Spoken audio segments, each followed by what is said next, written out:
Hello, everybody. Hello, everyone, and welcome back again to my channel. For today's video, we're going to talk about on how to improve your writing skills. So, how to make a written statement or essay, and how you improve it. These are the things that I do when I'm taking the tests, the TOEFL exam. So there's a written part there. So these are my steps, techniques, and strategies that I wanted to share to you on how I improve. Mind you, I am not really good on writing, but I passed because I do these steps and I give more time and dedication to improve myself on writing. Okay, so without further ado, let's start. First is, of course, assessment. Okay, now if you're a beginner, try to write a certain essay about a certain topic. If you have difficulty like expressing your thoughts and your ideas and you don't know what to do, you have to pay more attention. You have to give more time and dedication to your writing. Okay, so that's why it means that you give more effort. You need to be motivated. So I know it's hard, but you have to do it for the purpose of this exam. Okay, next, know your basic grammar, like especially the subject verb agreement, because they will show if your subject verb agreement are congruent to each other. So we have to pay attention to that, the singular and the plural of the verbs agreement, and as well as your spelling, and as well as your ability to use words in particular grammar that is correct. Okay, so there are many videos on this on YouTube, so try to look on that. Okay, enhance your vocabulary here. If your words are in-depth words that are used in particular with your statement, then that would be a good point, because a certain words or vocabularies that are in support with your ideas, then that would be helpful. So therefore, enhancing vocabulary is that like for instance, words that are commonly used, don't use that words, but use either. So use Google words to express your thoughts. Like for instance, beautiful. Instead of that, you say fabulous, excellent, or delightful, or something like that. Okay. Next is pay attention to the spelling.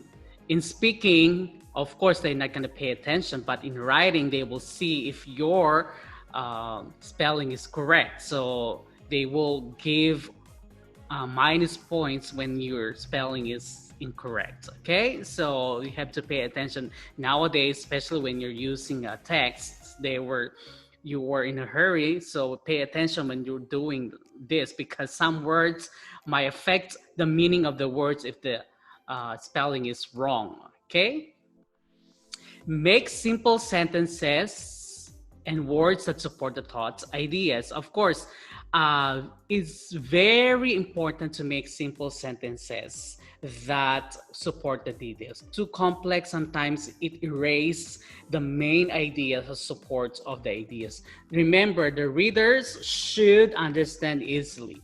If the reader would not understand it, then they would lose their interest. So therefore, a simple sentences but has the thought ideas that support your statement is very good. Okay, it's more helpful. Okay, so that's why these are the words that support your arguments or the topic. So simple sentences better than the complex one. Okay, next is tutoring, or have someone to correct your writing. Of course, with someone who is helping you to organize or have the thought that is organized on your essay is way better if you're doing by yourself. Okay, because these are the people that will help you or lend a help to improve your writing.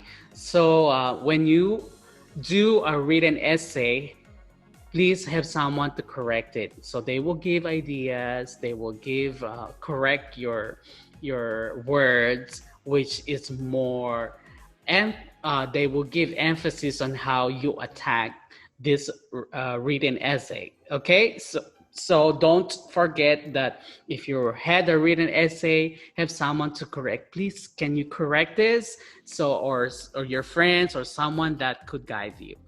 This would enhance, or this would give you more ideas and give you a way of correcting yourself. Okay, then of course don't forget to practice writing, one or two writings every day. So if you do that for 1 or 2 months, you will improve a lot. You will see the difference from the beginning, and up to 2 months, then you will do well on the written test. Okay, because you will be forced to do in a time mode of writing an essay or your argument or your topic to a certain subject. Okay, so it's very important. Practice makes perfect.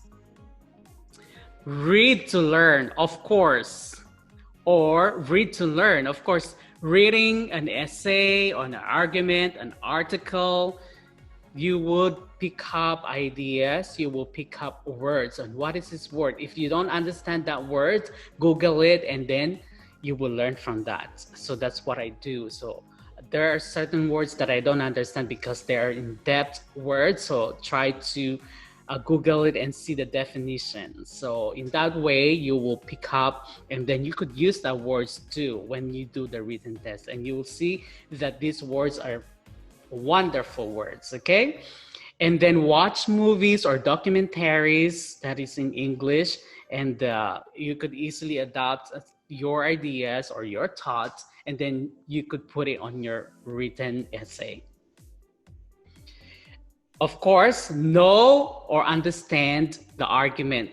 Okay, remember, read the subject or the topic first if that is for pros or for cons. So there are words that are like agreeing and there are words that are disagreeing. So remember that sometimes you will get confused because that is too complex, but you have to know your statement if that is for pro or for cons. Okay, and don't mix if that is agreeing or disagreeing, and that would confuse your reader or your examiner. Okay, make an outline. The outline for essay is this. Okay, introduction, body of essay, and conclusion recommendation. For introduction, these are your general statement for the topic. So what do you want to say in general?